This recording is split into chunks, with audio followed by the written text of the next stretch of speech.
प्रिय विद्यार्थियों एवं साथियों, आप सभी का हमारे इस यूट्यूब चैनल पर बहुत बहुत स्वागत है।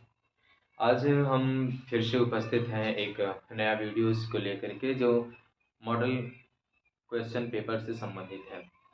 आने वाले जो कंपटीशन एग्जामिनेशन है, जो सूर्योदय सोशियो वेलफेयर ट्रस्ट के माध्यम से कराया जा रहा है कंपटीशन एग्जाम, जिसमें 4 से लेकर 12 तक के बच्चे इसमें भाग ले रहे हैं। तो एग्जामिनेशन में जो क्वेश्चंस आएंगे, उन्हीं क्वेश्चन से संबंधित कुछ प्रत्येक ग्रुप का अलग अलग मॉडल क्वेश्चंस यहाँ पर प्रोवाइड कराया जाएगा बच्चों को, ताकि जिससे उनको पता लग सके कि किस तरह के क्वेश्चंस आ रहे हैं। इसी कड़ी में हम जो है एक आज जो मॉडल क्वेश्चन पेपर लेकर के आए हैं, ये ग्रुप ए के लिए है।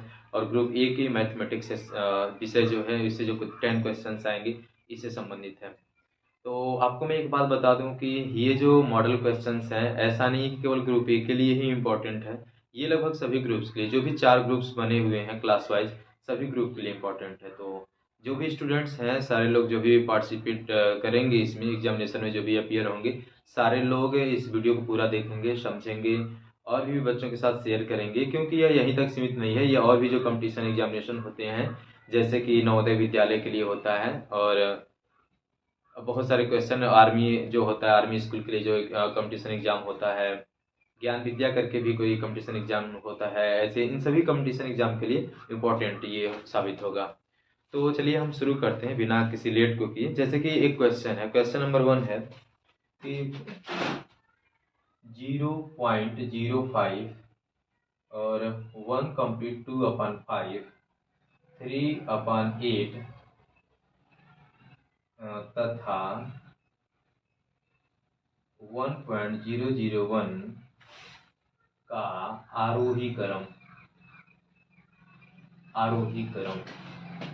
आरोही क्रम मतलब समझते हैं ना, एक्सेंडिंग आर्डर, ASCENDING,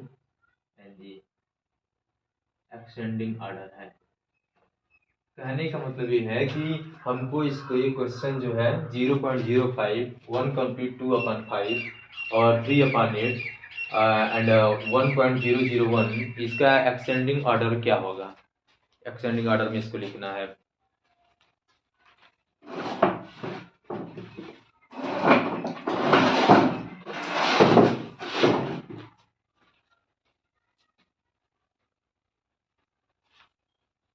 तो एक्सेंडिंग ऑर्डर में इसको लिखने के लिए हम क्या करेंगे, सबसे पहले जो भी नंबर्स दिए गए हैं सारे को लिख लेते हैं। पहले 0.05, तो इसमें सबसे बड़ी बात ये है कि इसमें जो नंबर हैं, कोई नंबर ऐसे डेसिमल में लिखा हुआ है और ये सब फ्रैक्शन में लिखे गए हैं।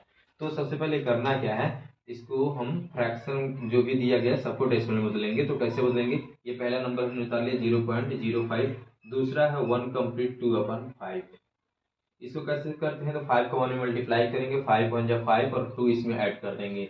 मतलब 5 कने 5 और 2 कितना हो गया, 7/5। अब 7 में 5 से डिवाइड कर दीजिए, इधर रफ और कर लीजिए, और 7 में 5 से डिवाइड कर दीजिए। 5 1 जा 5, 2 आया, पॉइंट लगा 0 बढ़ा देंगे, 5 4 जा 20, आया कितना 1.4। ठीक, अब आते हैं तीसरा वाला जो नंबर लिखा है 3/8। 3 में 8 से हम डिवाइड कर लेते हैं, इसको डेसिमल लिख लेते हैं, तो पॉइंट लगाएंगे 0 बढ़ाएंगे, 8 3 जा 24, 6 आया, डेसिमल लगा चुके हैं ऑलरेडी तो इसलिए 0 बढ़ा सकते हैं, 8 7 जा 56, 8 7 56, आया आपका कितना 4। अब दशमलव लगा चुके हैं डेसिमल पहले, तो 0 बढ़ा सकते हैं, 8 5 जा 40, आया आपका कितना 0 पॉइंट लगा सकते हैं इसके आगे 0.375।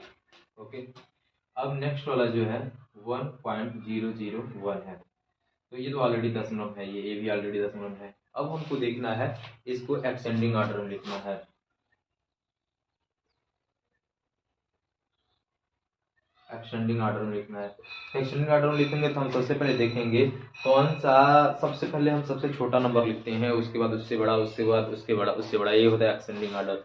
इसमें देखेंगे सबसे छोटा कौन है, सब डेसिमल में सारे हो चुके हैं, ये भी है, ये भी है, ये है, ये है, ये है और फिर ये है। सबसे छोटा कौन है इसमें, तो देखिए कैसे देखते हैं सबसे छोटा। तो वहाँ यहाँ से चलेंगे तो यहाँ पर 110 जो प्लेस पर है, ये 0 है, यहाँ कितना है 4 है, तो इधर कितना है 3 है। सबसे पहले तो एक चीज़ कंप्लीट ये कर लेते हैं, डेसिमल के इधर देखते हैं। 0 है, यहाँ 1 है, यहाँ 0 है, इधर 1 है।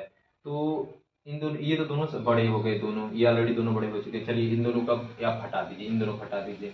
अब इन दोनों में देखिए, डेसिमल के इधर दोनों तरफ 0 है, चलिए ये तो हो गया। अब दशमलव की इधर आइए, जो डेसिमल की इस साइड में है, ये आप क्या बोलते हैं राइट साइड में, तो यहाँ 0 आ रहा है, यहाँ कितना है 3। तो एक ये भी हो गया क्लियर कि ये जो है बड़ा है इससे।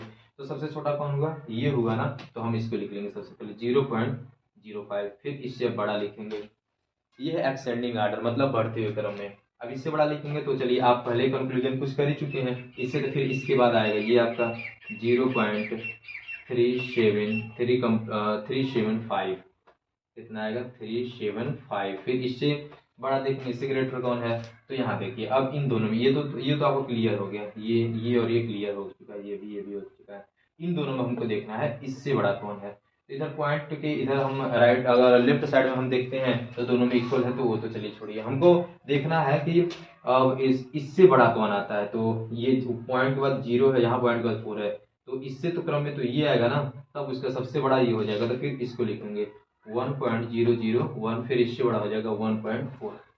चलिए, तो इससे तो आपका क्लियर नहीं हो रहा ना, ये आपका ऐसे लिखा हुआ, ये ऐसे लिखा हुआ। चलिए, तो फिर कोई बात नहीं, हम इसको फिर वैसे कर लेते हैं। तो 0.05, फिर देखेंगे 0.375 किसका आया है। तो 0.375 किसका है, 3/8 का आया है। इसके प्लेस पे लिख दीजिए इज लेस देन 3/8। फिर ये किससे लेस देन है, मतलब छोटा है, इज लेस देन। तो 1.001 किसका आया है, ये तो ऑलरेडी है ही 1.001, तो 1.001 लिख दीजिए। फिर इस लेस देन 1.4 है, 1.4 किसका आया है, तो 1 कंप्लीट 2/5 का आया है। ठीक है, तो ऐसे ये हो गया आपका एक्सटेंडिंग आर्डर। तो ऐसे क्वेश्चंस अगर इस प्रकार का है, अगर क्वेश्चन सपोज अगर मान लीजिए एग्जामिनेशन में ऐसे क्वेश्चन आते हैं, तो 4 ऑप्शंस दिए रहेंगे, ऑलरेडी लिखा हुआ रहेगा उसमें एक्सटेंडिंग आर्डर में, आरोही क्रम में। बस आपको चूज करना है, ऐसे आपको कंक्लूजन करके उसका निष्कर्ष निकालना है, समझना है कि सोल्यूशन करना है, और आपको प्राप्त होगा। तो सही आंसर आपको दिया रहेगा उसमें ऑलरेडी, जैसे मान लीजिए ऐसे आपका उसमें दिया रहेगा ऑप्शन में, तो आप इस ऑप्शन को सही टिक आपको कर देना है। बस ऐसे क्वेश्चन होंगे। चलिए अब नेक्स्ट क्वेश्चन की बात करते हैं, एक अलग टाइप के क्वेश्चन का इसको रेज करते हैं।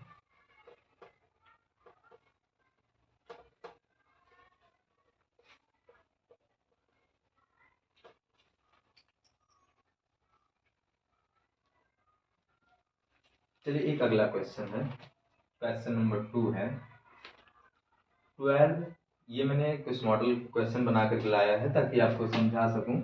ऐसे क्वेश्चन आएंगे, परेशान होने की आवश्यकता नहीं है। +7 है, प्लस इन द ब्रैकेट है 8 + 7 - 6 × 2 - 6/2 + 4 का हल होगा। मतलब what will be solution of 12 × 8 + 7 plus in the bracket 8 + 7 - 6 × 2 in bracket close -6/2 + 4। क्या है इसका सॉल्यूशन। चलिए इसको अब सॉल्व करते हैं। तो बोडमास तो आप पढ़े होंगे, ये सिंपल क्वेश्चन है और कोई बहुत हार्ड क्वेश्चन नहीं है, सिंपल क्वेश्चन है। देखिए, जब आपको कंपटीशन में बैठना है तो ऐसे क्वेश्चन तो आपको करना ही पड़ेगा, क्योंकि पढ़ने के लिए तो बहुत लोग पढ़े हुए हैं, लेकिन ऐसे नॉलेज रखना जिससे आप सबको अलग सबसे बेहतर मतलब कुछ अलग कर सकते हो, तभी तो आप कंपटीशन बीट कर पाएंगे। तो ऐसे क्वेश्चन तो आपको फेस करने पड़ेंगे तो कंपटीशन में। तो चलिए इस क्वेश्चन को सॉल्व करते हैं। हम इसको सॉल्व कैसे करते हैं, तो बच्चों आपने पढ़ा होगा कि बोर्ड मास क्या होता है, कैसे लगता है बोर्ड मास। तो ऐसे चलिए, तो सबसे पहले आप जानते हैं बोर्ड मास में अगर ब्रैकेट्स की बात करें तो सबसे पहले हम लाइन ब्रैकेट को सॉल्व करते हैं, उसके बाद हम सॉल्व करते हैं स्मॉल ब्रैकेट को, जिसको राउंड ब्रैकेट बोला जाता है। तो इसमें लाइन ब्रैकेट तो नहीं है, लेकिन राउंड ब्रैकेट है, ये रहा राउंड ब्रैकेट। राउंड ब्रैकेट है तो सबसे पहले हमको इसी को सॉल्व करके यहाँ पर लिखना है। उस बाकी जितने भी हैं सबको सेम टू सेम वैसे ही उतार देना है। तो 12 भी उतार देंगे, 8 भी उतार देंगे, वैसे ही कॉपी कर लेंगे, 7 भी वैसे ही कॉपी कर लेंगे, फिर प्लस। इसको चलिए सॉल्व करते हैं। चलिए एक रफ वर्क इधर लेते हैं, इधर सॉल्व करते हैं। 8 + 7 - 6 × 2।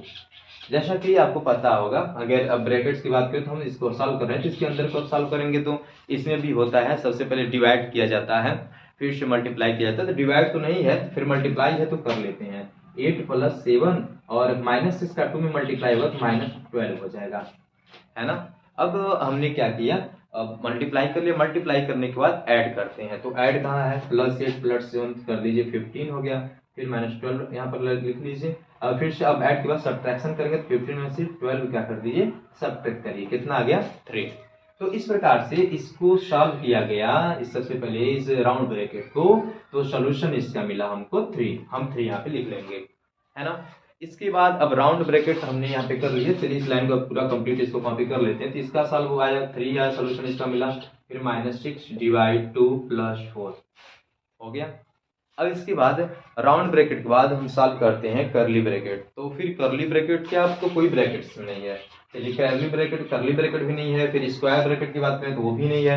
तो फिर अब आते हैं ऑफ पर, क्या ऑफ है कि नहीं है, इसमें ऑफ है कि नहीं है, तो ऑफ भी कहीं पर नहीं लिखा हुआ है, मतलब का, हिंदी में बोले तो का भी नहीं है कहीं पे। तो फिर हम आएंगे अब डिवाइड पे, तो डिवाइड है या नहीं है, तो फिर देखिए, अरे डिवाइड तो है यहाँ पे। तो फिर इसको सॉल्व करेंगे, पहले इसको ऐसे उतार लेंगे, 12 × 8 + 7 + 3। अब -6 में 2 से जब हम डिवाइड करेंगे तो आप वैसे ही ओरल में कर सकते हैं, 2 से 6 कटेगा 3 टाइम में, 3 टाइम में ये डिविजिबल हो जाएगा 2 से।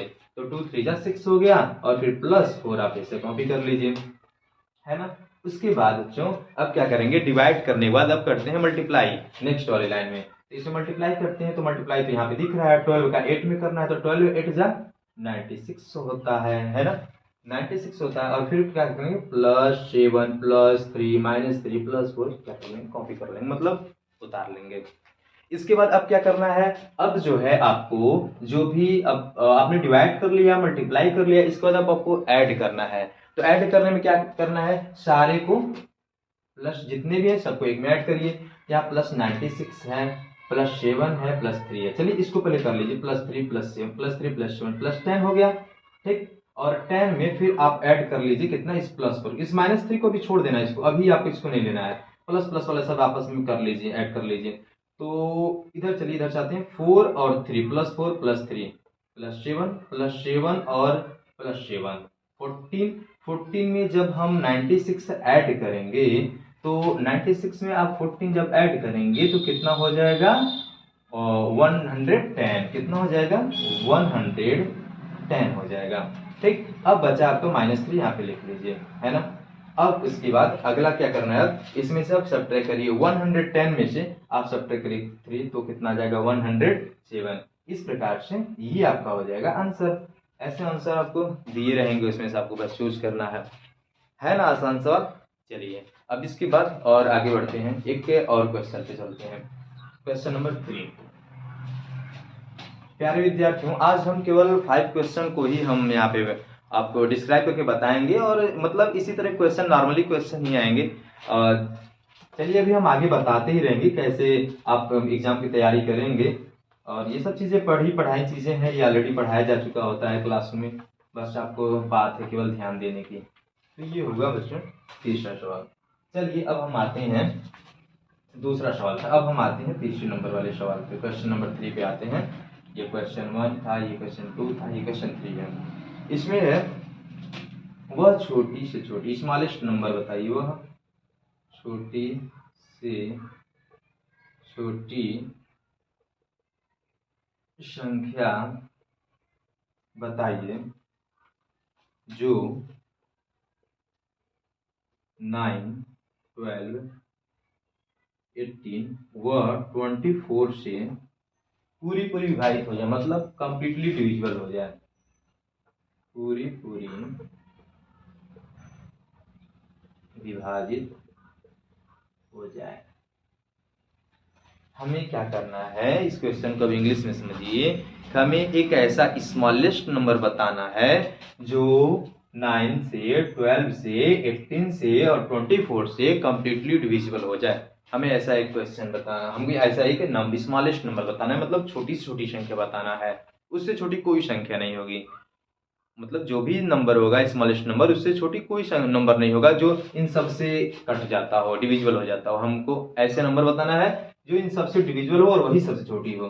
फिर इसके लिए क्या करते हैं, आपने पढ़ा होगा अपने जब आप एलसीएम, लोवेस्ट कॉमन मल्टीपल और एचसीएफ, हाईएस्ट कॉमन फैक्टर जब आप पढ़ रहे होंगे तो उसमें आपने पढ़ा होगा, लोवेस्ट कॉमन में आपने पढ़ा होगा कि सबसे छोटा जो नंबर होता है, जब किसी दी गई संख्याओं की कोई संख्या दी गई होती है, नंबर्स दी गई होती हैं और बोला जाता है कौन है स्मॉलेस्ट नंबर जो इन सबसे कट जाए, तो आप फटाक से उसे क्या करते हैं, एलसीएम निकाल लेते हैं। ठीक वही प्रोसेस यहाँ भी करना है। इसको भी जब आप सॉल्व करेंगे बच्चों तो आपको वही प्रोसेस यहाँ भी अपनाना है। आपको 9 का, 12 का, 18 का और 24 का एलसीएम लेना है। अब चलिए एलसीएम लेते हैं, तो फिर सबसे पहले 2 से डिविजिबल करते हैं, तो 9 में कॉपी कर लेंगे क्योंकि ये नहीं कटने वाला, उससे डिविजिबल नहीं है, 2 से डिविजिबल नहीं है 9, तो 9 लिख लेंगे।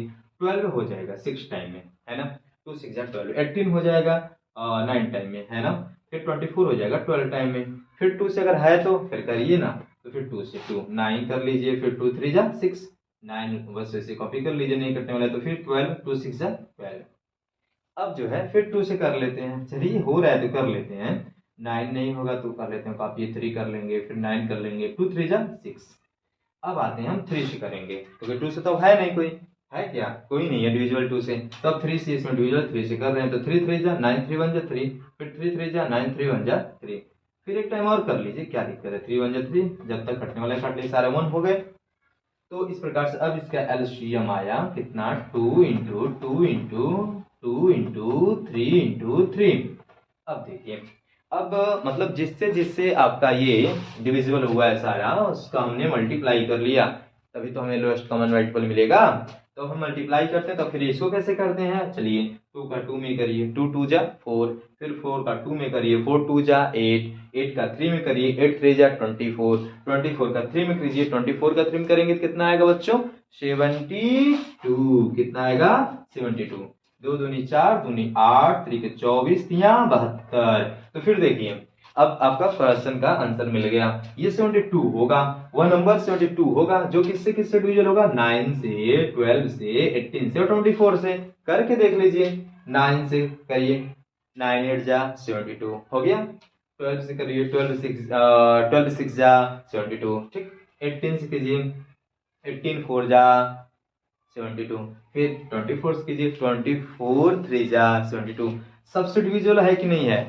अब इससे स्मॉल कोई भी ऐसा नंबर नहीं है 1 से 72 के बीच में जो इन सभी से डिविजिबल हो जाए कंप्लीटली। तो ये इसलिए ये हमारा ऑप्शन, ये हमारा जो भी ऑप्शन में जब भी 72 लिखा रहेगा ये ऑप्शन अपना सही होगा, ठीक है।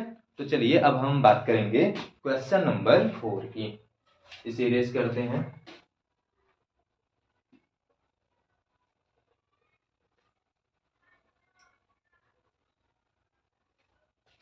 तो अब आते हैं क्वेश्चन नंबर 4 की।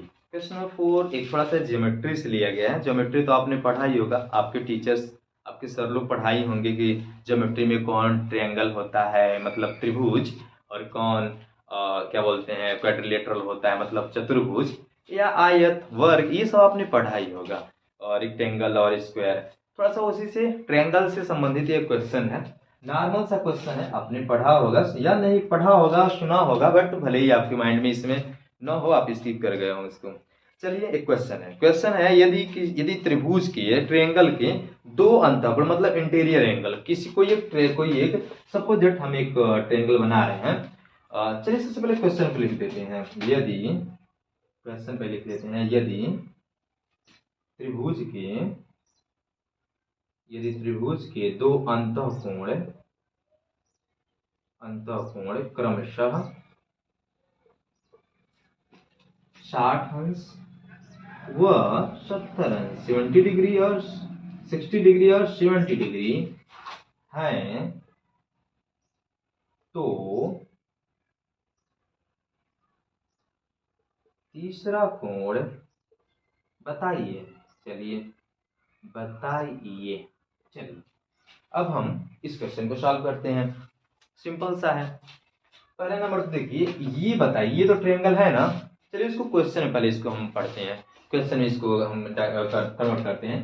कह रहा है कि if A to interior angle of A triangle is 60 degree and 60 degree and 70 degree, मतलब एक ट्रायंगल के दो इंटीरियर एंगल 60 डिग्री और 70 डिग्री हैं, तो कह रहा है कि फाइंड द थर्ड एंगल, मतलब उसका तीसरा कोण कितना होगा, थर्ड एंगल बताइए। चलिए यहाँ एक एग्जांपल ले लीजिए। ये अपना एक ट्रायंगल है जिसका नाम है इस ट्रायंगल का राम, आर्यम। अब इसमें से दो एंगल दे दिया, ये 60 डिग्री है बच्चों और ये है कितना बच्चों 70 डिग्री। आपको बताना है अगर ये 60 है ये 70 है तो फिर ये तीसरा कितने अंश का होगा, आर जो है कितने अंश का होगा, कितना डिग्री का होगा एंगल। ये तो आपने पढ़ा ही होगा। चलिए इसको सॉल्व करते हैं। आपने पढ़ा होगा ना कि कोई भी जो ट्रायंगल होता है उसके जो इंटीरियर एंगल होते हैं तीनों, कभी भी किसी भी ट्रायंगल का इंटीरियर एंगल को अगर हम ऐड करते हैं, सम करते हैं तो 180 होता है। तो उसी प्रकार से यहाँ पर हम तीनों एंगल को ऐड करते हैं। एक एंगल R है, एक A है और एक कितना है M है। 180 होगा कि नहीं होगा बच्चों, होगा ना, बिल्कुल होगा। अब R का हमको वैल्यू फाइंड करना है तो एंगल A का हम वैल्यू रखते हैं, कितना है 60 डिग्री। M का कितना है 70 डिग्री, 180 हो गया है ना। आपको R का वैल्यू फाइंड करना है तो R को इधर आने दीजिए ना, बाकी सबको 60 और 70 को इधर भेज दीजिए। तो 60 चलिए एक लाइन और कर लेते हैं, आपको कंफ्यूजन ना हो। एंगल R आपने यहाँ पे कॉपी कर लिया, 60 डिग्री और 70 डिग्री आप ऐड कर लीजिए, कितना हो गया 130 डिग्री और इज इक्वल टू 180। आपको एंगल R पता करना है ना, तो फिर angle R is equal to 180 और डिग्री और 130 इधर प्लस है, हमको R की वैल्यू फाइंड करनी है तो हम प्लस 130 को उधर भेजेंगे, इधर आएगा तो माइनस 130 डिग्री हो जाएगा, इधर बच गया ना एंगल R। इसी को फाइंड करना है, angle R is equal to, अब 180 में से 130 सब्ट्रैक्ट कर देते हैं तो कितना आएगा प्यारे बच्चों 50 डिग्री। ये क्या हो गया आंसर, है ना। तो ऐसे ये क्वेश्चन हो गया। चलिए अब अगला क्वेश्चन लेकर लाते हैं।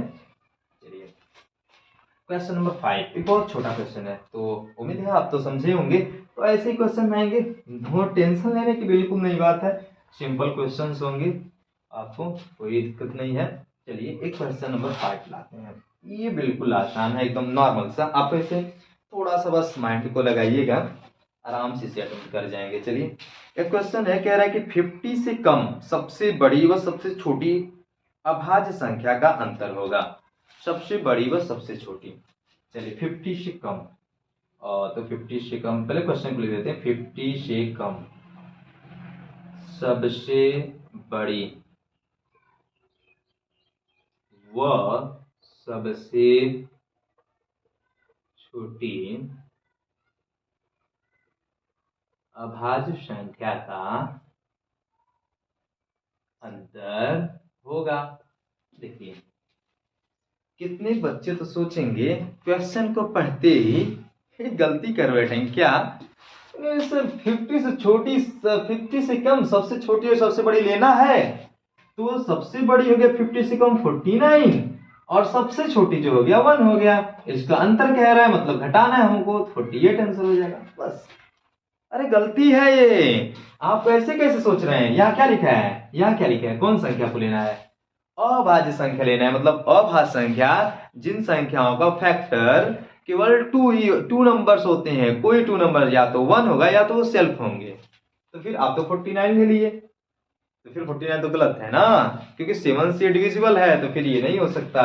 तो हम पहले 50 से कम जब इसको सॉल्व करेंगे तो 50 से कम सबसे बड़ी अभाज्य संख्या ढूंढते हैं। सबसे पहले हम सबसे बड़ी अभाज्य संख्या, तो सबसे बड़ी अभाज्य संख्या 50 से कम कौन होगा, तो 50 से आप नीचे उतरिए, आप डाउन जाइए 49, 50 के बाद पहले तो 49 ही पड़ता है ना, हमको 50 के नीचे लेना है, तो 49 तो पड़ता है, ये तो सब बड़ी है लेकिन बट ये अभाज्य नहीं है, तो फिर इसको स्किप कर दीजिए, छोड़िए इसको।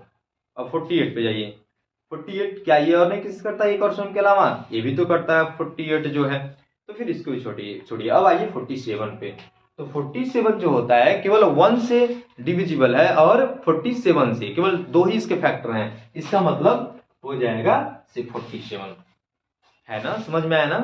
एक बार और बोलते हैं हम, कह रहा है कि 50 से कम सबसे बड़ी व सबसे छोटी अभाज्य संख्या का अंतर क्या होगा। 50 से कम मतलब 1 से 50 के बीच में जो सबसे बड़ा होगा और सबसे छोटा होगा, 50 से कम मतलब 1 को भी ले लेंगे उसमें, वहां तक में सबसे बड़ा जो आभाज्य संख्या होगा और सबसे छोटी जो आभाज्य संख्या होगी उसका अंतर पूछ रहा है। तो कह रहा है, तो हम जब 50 से नीचे आएंगे तो आभाज्य संख्या को पता करते हुए आएंगे, वही देखते हैं कौन आभाज्य संख्या, वही सबसे बड़ी आभाज्य संख्या होगी। तो 50 के नीचे 49, तो 49 तो आभाज्य संख्या नहीं होगा। क्यों नहीं होगा? क्योंकि 49 से 1 से डिविजिबल है। अभाज्य तो वह होता है ना जो केवल 1 से और सेल्फ से जब डिविजिबल होता है, कट जाता है, तो 49 नहीं होगा। फिर 48 पे आइए, 48 भी नहीं होगा क्योंकि 48 6 से भी डिविजिबल हो जाता है, 8 से भी डिविजिबल होता है, 12 से भी होता है, तो फिर छोड़िए इसको 48 को। 47 पे आइए, हाँ 47 होगा बिल्कुल, क्योंकि 47 केवल 1 से और सेल्फ से डिविजिबल है, तो सबसे बड़ी हो गई 47। अब सबसे छोटी 50 से कम, सबसे छोटी जो स्मॉलेस्ट जो है वो 50 से कम सबसे छोटी आभाज्य संख्या,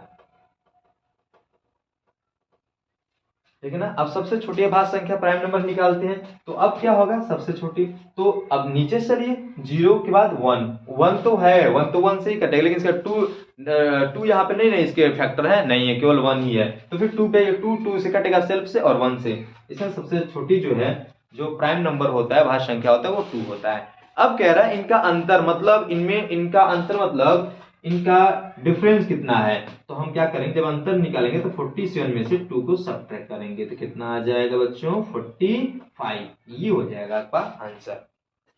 ठीक है, ऐसे ही क्वेश्चन और भी आ गया, ऐसे ही क्वेश्चन बन के आ सकते हैं आपका, जैसे यहाँ 50 कह रहा है तो 100 कह सकता है, 150 कह सकता है, एनिमल कोई भी नंबर ले सकता है, उसके नीचे का आभाज्य संख्या होगा, आभाज्य संख्या है कह दिए सबसे बड़ी और सबसे छोटी सम संख्या आएगा। इस प्रकार से क्वेश्चन आएंगे। तो प्यारे विद्यार्थियों, उम्मीद है आप सबको ये जो भी डिस्क्राइब किया गया है मैथमेटिक्स के कुछ क्वेश्चन का, उम्मीद आप सबको समझ में आया होगा, सबके लिए महत्वपूर्ण है।